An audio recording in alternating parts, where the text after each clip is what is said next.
पश्चिम बंगाल समेत देश के 5 राज्यों में विधानसभा चुनाव का ऐलान हो चुका है। कल चुनाव आयोग ने इसे लेकर तारीखों का ऐलान कर दिया है, लेकिन बंगाल में सियासी उठापटक अपने चरम पर है।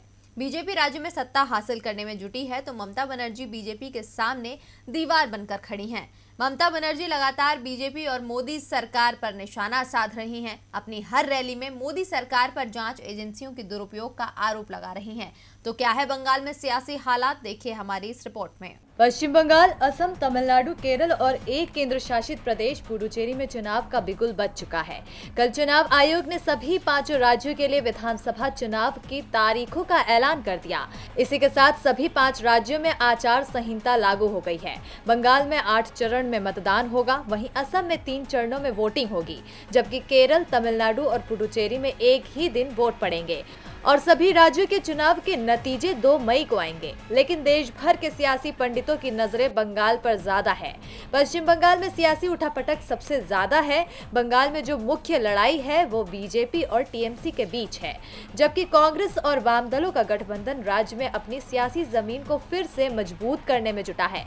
टीएमसी सुप्रीमो ममता बनर्जी ने साल 2011 में 34 साल के वामपंथ के शासन को राज्य से उखाड़ फेंका था। तब ममता बनर्जी ने केंद्र के साथ मिलकर बंगाल में सरकार बनाई थी, लेकिन इसके बाद बंगाल में जैसे ममता बनर्जी का जादू चलने लगा, उसके बाद राज्य में जितने भी चुनाव हुए उसमें ममता बनर्जी और मजबूत बनकर सामने आई। उन्होंने बंगाल में विपक्ष को लगभग खत्म कर दिया था। ममता के शासन काल में बंगाल में कांग्रेस और लेफ्ट बिल्कुल खत्म सी हो गई।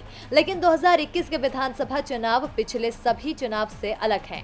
इस बार ममता बनर्जी के सामने बीजेपी मजबूत चुनौती बन खड़ी है। बीजेपी लगातार ममता बनर्जी और उनके भतीजे को अपने निशाने पर ले रही है। ममता बनर्जी के अजय रथ को रोकने के लिए बीजेपी के राष्ट्रीय अध्यक्ष जेपी नड्डा से लेकर देश के प्रधानमंत्री मोदी और गृह मंत्री अमित शाह के साथ कई नेता और मंत्री लगातार बंगाल का दौरा कर रहे हैं।